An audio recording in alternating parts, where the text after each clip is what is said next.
Salut, c'est Black Ink, bienvenue pour cette nouvelle vidéo de la Arkham JCE TV. Aujourd'hui, nouvelle édition de Recherche ésotérique, ce format de vidéo où l'on vous propose X cartes à jouer avec un investigateur particulier.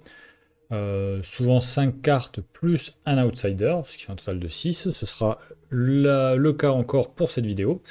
Avec aujourd'hui au menu, ni plus ni moins que notre trompettiste préféré, j'ai nommé Jim Culver du cycle de Dunwich. Alors Jim Culver, il a 4 en volonté, 3 d'intelligence, 3 en force, 2 en agilité, il a les traits interprète, 7 points de vie, 8 points de santé mentale. Traitez le modificateur des pions crâne que vous révélez comme étant un 0, et je dis bien le modificateur et non pas le pion en tant que tel. Si le crâne est associé à un effet particulier, l'effet sera résolu. Chaque fois que vous révélez un pion Elder Sign, vous avez le droit de le traiter comme un crâne à la place. Son Elder Sign à lui, c'est +1. Ses contraintes de deck building sont celles propres aux 5 investigateurs de Dunwich, à savoir les cartes de sa classe de niveau 0 à 5, les cartes neutres de niveau 0 à 5, et jusqu'à 5 autres cartes dans les classes gardien, chercheur, truand et survivant. Jim Culver a une carte signature qui n'est autre que sa propre trompette, qui est très peu usitée. C'est un soutien qui coûte 2, qui a 2 icônes de volonté, une icône libre. Ça, c'est très fort en matière d'attribution pour un test de compétence. Trait objet instrument relique, deck de Jim Culver uniquement. Réaction quand un pion crâne est révélé lors d'un test de compétence incliné, la trompette de Jim soignez une horreur d'un investigateur dans votre lieu ou dans un lieu connexe. Et ça occupe un slot de main. Point particulier. La réaction, quand un pion crâne est révélé lors d'un test de compétence, il n'est nullement précisé si le test de compétence doit avoir lieu dans le lieu de Jim ou dans un autre lieu. Donc la trompette peut soigner un investigateur dans le lieu de Jim ou dans un lieu connexe, quand bien même le pion est révélé lors d'un test qui n'a pas lieu dans votre lieu. Intéressant. Il faut l'avoir à l'esprit, on n'y pense pas toujours, mais c'est vrai que quelque part, au plus on va être nombreux à la table, au plus on va pouvoir utiliser cette capacité réaction et du coup soigner des horreurs. Ce qui en fait quelque part, dans un certain sens, le premier soigneur du jeu. Sa faiblesse signature, la dernière rhapsodie, qui a le trait fin des temps, révélation, révéler 5 pions KO de la réserve du KO. Pour chaque pion crâne ou échec automatique révélé, subissez un dégât et une horreur. Quand les morts commencent à parler de ce qui les effraie, il est alors temps d'écouter. Voilà, 2 cartes signature qui sont quand même relativement anecdotiques. Ce n'est pas du tout la meilleure carte signature et ce n'est pas la plus terrible des faiblesses signature. Donc voilà, quelque chose un peu en demi-teinte pour Jim, qui est un mystique qui n'a pas 5 en volonté, ce qui est bien dommage pour lui. Et une statline relativement équilibrée avec cette particularité des investigateurs de Dunwich d'avoir un total cumulé de points de vie et de points de santé mentale de 15. Globalement, Jim est un personnage peu usité parce que entre deux eaux, pas un puissant mystique, une capacité qui est intéressante quand on a beaucoup de pions crâne dans le bag, mais ça, mis à part dans Carcosa où on en a 3 d'emblée, et dans les dévoreurs de rêve où on en a 3 aussi d'emblée, bah, c'est vrai que c'est pas forcément le plus évident. Une carte signature qui est vraiment pas terrible, et un signe des anciens qui est juste nul, puisque son signe des anciens en fait revient à avoir un deuxième +1 dans le bag, ou un seul +1 si jamais on joue en difficile ou expert. Franchement, c'est vrai que pour le signe des anciens, c'est un peu dommage qu'ils aient pas fait un effort de faire autre chose. Néanmoins, on peut souligner le fait, comme je l'ai déjà mentionné, de dire que en difficile, il est vrai que remplacer un crâne par un 0, c'est quand même intéressant, et qui plus est, dans les 2 campagnes que j'ai signalées, où il y a 3 pions crâne d'emblée, c'est tout à fait intéressant de pouvoir se dire j'ai 3 0, plus les 0 habituels, généralement 1 ou 2. Donc c'est intéressant pour des joueurs notamment qui jouent en difficile. Pour rappel, donc au niveau des cartes que je vais vous présenter avec Jim, je ne vais pas vous présenter des cartes, on va dire, auto-include chez Jim. C'est pas vraiment l'objectif de ces vidéos, c'est plus de vous proposer quelques cartes auxquelles vous n'auriez pas forcément pensé, ou qui sont peu usitées aussi, pour essayer de vous proposer de nouvelles choses et de vous inciter à jouer des cartes un peu différentes. Donc on va commencer par le compagnon de route de Jim qui est Nkosi Mabati. Alors effectivement c'est un allié qui d'emblée semble aller très bien avec Jim, mais comme c'est une carte encore assez récente des confins de la Terre, je me permets ici de la mentionner. Donc Nkosi Mabati coûte 4, il est de niveau 3, c'est un soutien qui a 2 icônes de volonté, qu'elle est très allié sorcier. Après que Nkosi Mabati est entré en jeu, nommez un pion KO ayant un symbole autre que le signe des anciens. Jusqu'à ce que cette carte quitte le jeu, le symbole nommé est votre sigil. Réaction, quand un investigateur dans votre lieu révèle un pion cultiste, tablette ou chose très ancienne, inclinez Nkosi Mabati, cherchez votre sigil dans la réserve du chaos et révélez-le à la place, renvoyez l'autre pion dans la réserve du chaos. Il a 2 points de vie, 2 points de santé mentale, occupe un slot d'allié, et je ne l'ai pas mentionné, double classe, gardien, mystique. Donc pour Jim, c'est nickel. Alors on le voit d'emblée, ça va nous permettre de piocher plus de pions crâne quelque part. On peut nommer sigil les pions crâne, ce qui fait que selon la campagne dans laquelle vous êtes, selon les choix que vous aurez fait pendant la campagne, vous aurez plus ou moins de symboles dans votre Chaos Bag, ce qui fait encore une fois que vous allez augmenter vos probabilités de piocher des crânes. Encore une fois, je pense à Carcosa. À l'issue du premier scénario, et même courant du premier scénario, vous allez avoir les 3 crânes plus 2 pions, symboles, quels qu'ils soient, à minima, hein, juste par l'effet du scénario. Donc, en fait, vous avez 5 crânes quelque part. Alors, vous allez me dire, au premier scénario, on n'a pas 3 XP. C'est de la théorie, encore une fois. Et on peut avoir 3 expériences aujourd'hui avec le pool de cartes, dans le vif du sujet. Mais bref, ça augmente les possibilités de piocher des pions qui vont être assimilés au crâne et donc avec une valeur de modificateur de 0. Ça oriente bien le gameplay de Jim. Après, effectivement, voilà, il faut avoir les confins de la Terre. C'est pas forcément la première campagne qu'on va aller chercher après avoir acheté Dunwich. Quand bien même, sa difficulté fait que on peut l'envisager assez vite quand même sur une collection. Cette campagne étant quand même autrement plus facile que la civilisation oubliée, que le cercle brisé. Et qui plus est, le modèle d'édition actuel du jeu, on pourrait parler de V2, permet en fait d'acheter les cartes investigateurs et pas forcément la campagne. Donc quelque part, vous n'avez qu'à acheter la boîte des confins de la Terre pour l'extension joueur et vous aurez Nkosi Mabati.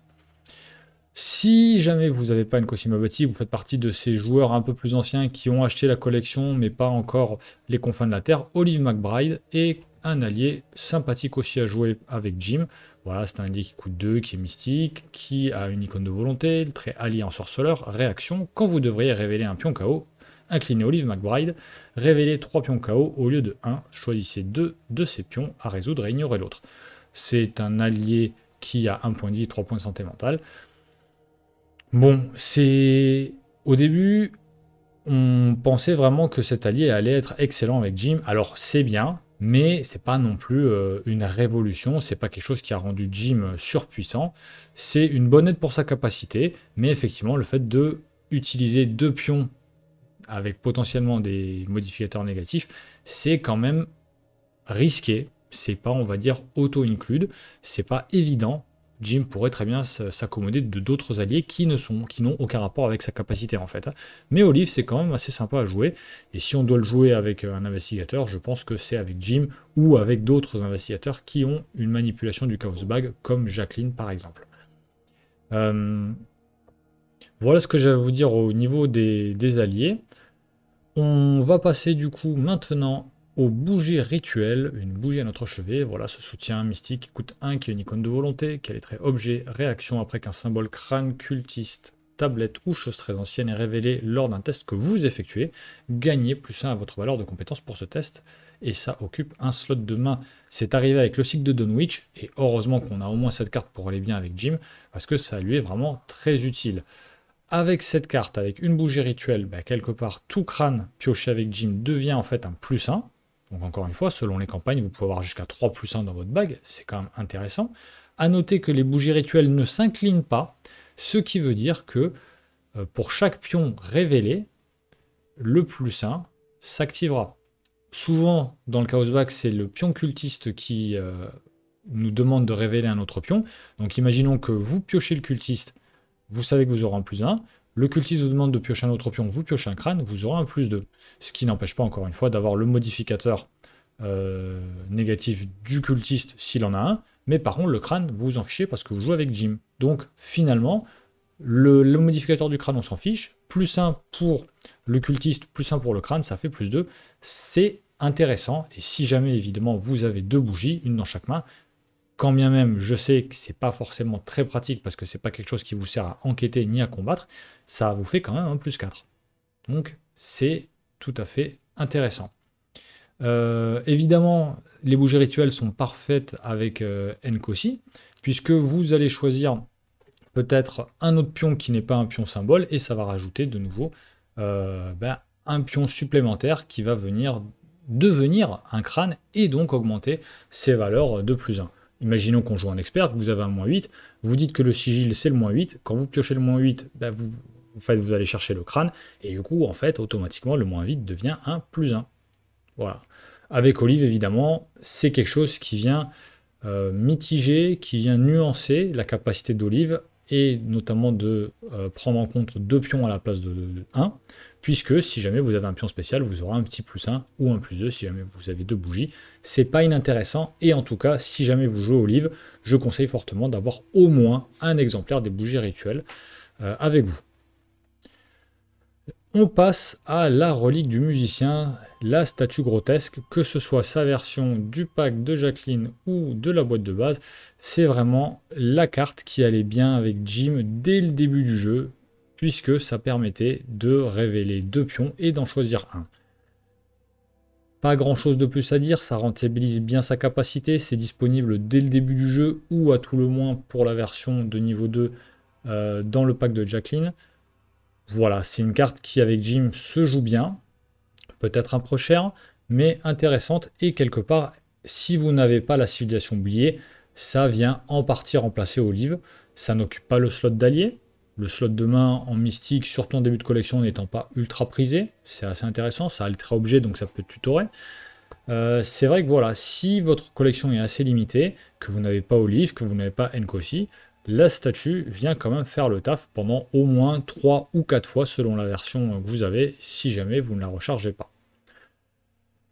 On passe du coup à la 4e carte, le miroir sacré, qui vient un peu orienter, confirmer le choix de Jim comme soigneur de l'équipe. Alors là, effectivement, vous allez me dire, bon, ça va pas spécialement bien avec Jim. Bon, c'est un choix assez orienté pour un Jim qui serait le 3e homme dans une équipe de 3 ou un soutien dans une équipe de 4 et qui serait orienté soin. En effet, on l'a vu, avec la trompette, quand on joue à 3 ou 4, on est susceptible de piocher quand même pas mal de crânes, donc de soigner un certain nombre d'horreurs, et le miroir sacré, avec ses 3 mélodies apaisantes, vient compléter cette panoplie de soins que Jim peut avoir. Il ne s'agit pas forcément d'un Jim soutien-soigneur complet, mais ça peut être un module à intégrer avec ce Jim pour peut-être jouer avec une Agnès Baker ou avec un personnage qui craint un peu les horreurs et ou les dégâts. Ça peut être assez intéressant aussi peut-être avec un Calvin pour venir réguler les points de compétence de Calvin. À voir. Je pense que c'est quelque chose qui peut se tenter. L'intérêt aussi du miroir sacré, c'est que c'est une carte dans votre deck, une carte hors classe, qui compte en fait pour 3, puisque les mélodies apaisantes sont en 3 exemplaires, ce qui laisse quand même un total de 6 dégâts et ou horreur, 6 dégâts ou horreur à soigner. C'est intéressant, surtout que ça donne un peu de pioche.